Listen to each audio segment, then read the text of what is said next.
Brace yourself, because I'm about to drop a bomb. I was not popular in high school. I actually wrote in my script that that was supposed to be a pause to allow people to recover from their screams and faints, but apparently that's funny. The Jay thinks it's funny. Sure, I had friends, but I had a number of damning flaws that kept me from the upper echelons of the social hierarchy in high school. I paid attention in class. I didn't get my license until I was 17, and I was just good enough at sports to make the team and be the very worst player. So I spent most of my weekends, like one weekend with my best friend Mike, having a Harry Potter / Lord of the Rings marathon, where we alternated watching one movie from each series in hope that it would end our debate on whether Gandalf or Dumbledore would win in a fight to the death. You all agree with me that Gandalf would win, right? I mean, the strongest magic in the Harry Potter universe is dark magic, and Dumbledore would never go there.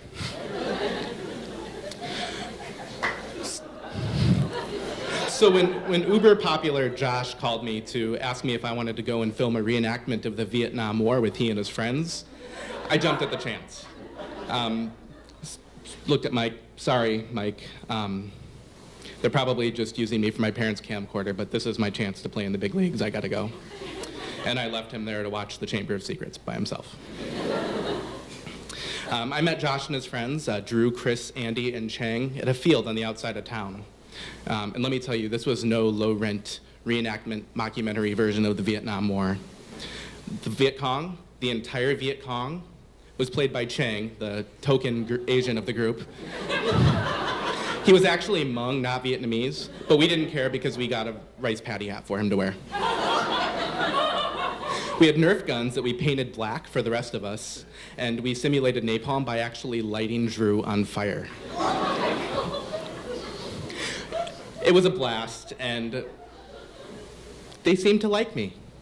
I was pretty confident that they were going to accept me as the newest member of their group, and that those long weekend nights doing speed runs on Halo alone would no longer need to happen.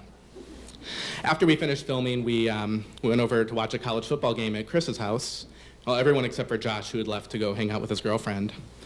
And we did the guy thing, watched football, had a beer, talked about the next NFL draft. After the first quarter, a really cryptic conversation broke out in the room. You think they're doing it yet? I don't know, it's only been 20 minutes. Well, it'll take us at least 10 minutes to get there, so we should just go.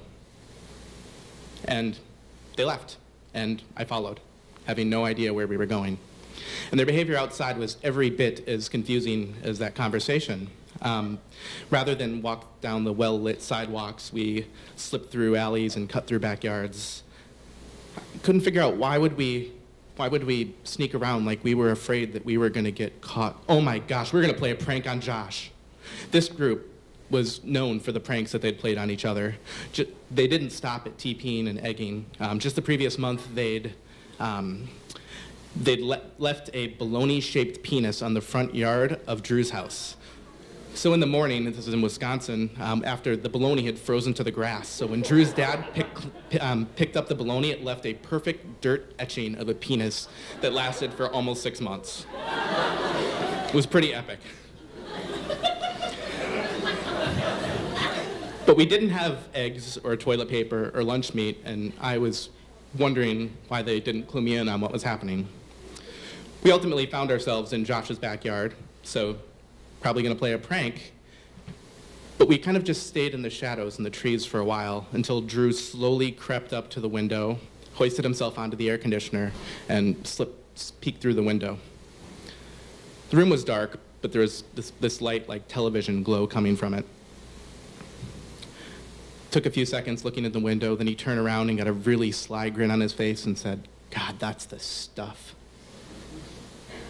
He sat there, looked for another couple of seconds, and then got down and motioned for me to take my turn there. So I slowly crept over, climbed up on the air conditioner, looked through, saw Amy on all fours, completely naked, with Josh right behind her,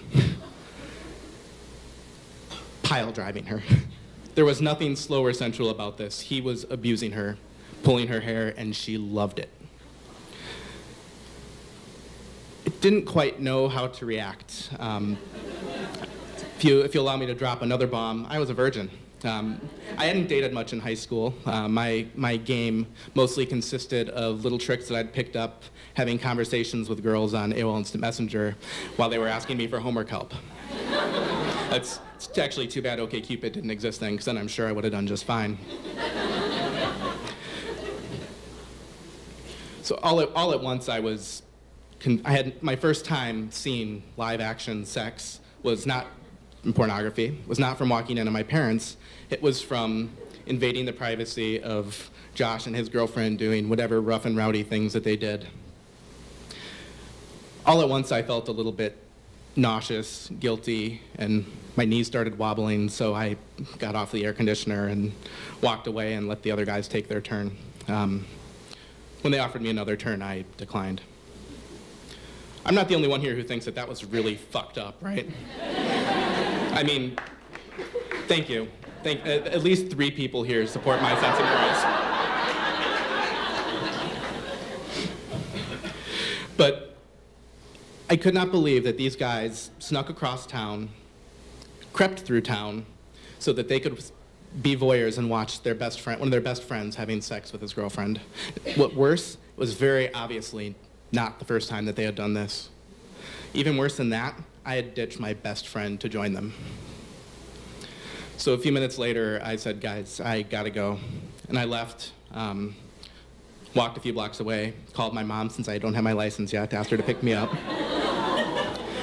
And went and met up with Mike and continued our Harry Potter, Lord of the Rings marathon. That night, Mike and I actually planned the next installment of our epic Red Alert 2 LAN party series, which we played in the basement of his church. For the first time, I let him attach my name to the invitation because for the first time, I didn't care what these popular kids thought about me. I realized that they were every bit as flawed as I was, despite possibly being better at sports than me or sitting at a better lunch table. I just didn't care.